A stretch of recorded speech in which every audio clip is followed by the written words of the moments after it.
Une forme de manipulation sophistiquée prend de l'ampleur depuis quelques années. Elle consiste à véhiculer de fausses informations sur un site qui imite le site d'un vrai média, ou parfois carrément d'un ministère, pour faire de la propagande, ou parfois simplement pour essayer de vous soutirer de l'argent. Quel est le principe? Vous voyez passer, diffusés sur les réseaux sociaux, des liens vers des articles d'un média connu, par exemple Le Monde ou Le Parisien, dont le titre vous interloque. Ici par exemple, donc ça c'était en mai 2023, un politique, ex-sénateur, partage une info du Parisien selon laquelle il y a un exode massif des Ukrainiens qui désertent pour ne pas aller au front, avec un lien sur l'article. En cliquant dessus, vous découvrez l'article en question du Parisien, sauf que vous n'êtes pas sur le site du Parisien. On peut le voir à l'URL du site, là, dans la barre d'adresse du navigateur. Ce n'est pas leparisien.fr, c'est leparisien.ltd. Vous êtes sur un faux site qui ressemble au vrai comme deux gouttes d'eau, mais qui diffuse de fausses informations. Là, en l'occurrence, c'était de la propagande pour décrédibiliser l'Ukraine et ses forces militaires.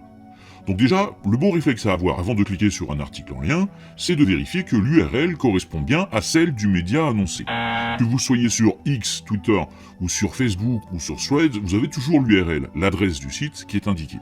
Si elle ne correspond pas, eh ben on clique pas, et on ne reposte pas non plus, même si l'information vous paraît spectaculaire. Je partage sans vérifier, je suis un gros gougnafier. C'est la base, mais vous avez donc des personnalités connues et influentes qui se font avoir et qui partagent ce genre de trucs moisis. Alors que un simple regard sur l'adresse permet de l'éviter. Bon, petite nuance quand même, il arrive que l'URL indiquée, par exemple dans Threads ici, ne soit pas exactement celle du média. Là par exemple, article du Monde, mais le lien est sur lemde.fr et pas lemonde.fr. Donc là on peut se dire, wow, qu'est-ce que c'est que ça? Alors qu'en fait là, c'est une version abrégée de l'URL du Monde. Et quand on clique, ça mène effectivement bien sur le vrai site du Monde. Mais ici, si on est méfiant, et c'est compréhensible de ne pas vouloir cliquer sur une URL inconnue, parce que c'est vrai qu'on ne sait pas ce qui se passe sur ce site, potentiellement on peut tomber sur un site malveillant, mais une bonne technique, ça peut être d'aller voir le compte du média en question, donc ici le compte du Monde, et on voit dans ses publications à lui, si ce sont bien les mêmes URL qui apparaissent pour mener sur ses articles. On repart de la source, en somme. C'est la même technique qu'on recommande habituellement sur les mails qui font du phishing. Ne cliquez pas sur un lien dans un mail qui vous met la pression, genre votre abonnement Netflix va être arrêté, vite cliquez. Pas de panique, si vous êtes abonné à Netflix, vous l'ouvrez comme vous faites d'habitude, et là, s'il y a un souci avec votre abonnement, le vrai site va vous le repréciser, ne vous en faites pas. Et si c'est pas le cas, ça vous confirme que le mail était une escroquerie. On cherche à me faire paniquer? Je vérifie avant de cliquer. En tout cas, cette technique de manipulation par des faux sites est redoutable, parce que si on a cliqué, une fois arrivé sur ces faux sites, on peut se faire complètement avoir et penser qu'on est réellement sur le vrai site du média. C'est très bien imité. Regardez ici le faux site du Parisien, le design, la mise en page, tout est exactement comme sur le vrai, et les liens sont cliquables, donc c'est pas juste une seule page de façade, on peut naviguer sans souci.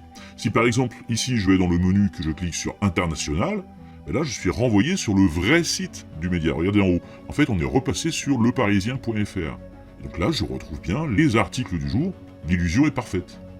Et si vous n'avez pas surveillé l'URL en haut, vous ne vous serez même pas rendu compte qu'à un moment de votre navigation, vous êtes passé sur un faux site.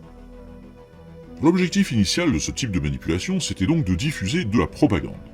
Cette opération avait été nommée Doppelganger. Ça, c'est un nom qui vient du folklore germanique. Ça désigne un sosie, un double un peu maléfique.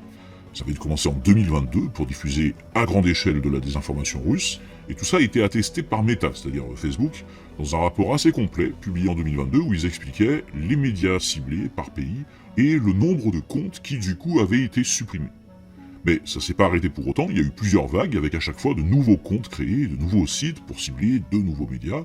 En 2023, il y a même eu carrément un faux site du ministère des Affaires étrangères français. Au départ, cette technique de fake était donc utilisée dans des buts de propagande, liés au conflit en Ukraine. Et puis, petit à petit, elle a été carrément adoptée par des scammers. En février-mars 2024, on voit par exemple apparaître de plus en plus de publications choc de ce genre sur les réseaux sociaux, alors notamment sur X, sur Facebook, ou même sur la page d'accueil de MSN, Élise Lucet, Jamel Debbouze, Francis Cabrel, pris dans des scandales suite à des révélations choc. Mais là, c'est vraiment fait grossièrement. Déjà, regardez cette publication sur Francis Cabrel, bon, l'URL ne correspond pas au site de Libération, là déjà, feu rouge, mais celui-là est tellement mal fichu que quand on clique dessus, on se retrouve non pas sur un faux Libération, mais sur un faux site du Monde. Et beaucoup moins sophistiqué que les sites qu'on a vus pour la propagande. Là, il n'y a qu'une page avec une fausse interview, dont déjà la mise en page est douteuse, et puis c'est juste le prétexte à vous donner des liens vers des sites de crypto-monnaies. Et le pire, c'est que regardez, ça c'est la version pour Marie-Sophie Lacaro, la présentatrice du JT de TF1. Eh bien, Francis Cabrel a droit à la même interview avec juste les noms changés. Mais le copier-coller a été fait tellement vite qu'ils n'ont même pas passé le texte au masculin. Donc vous avez Francis Cabrel qui déclare « Quand quelqu'un me dit que je suis juste chanceuse, je ris à leur visage ».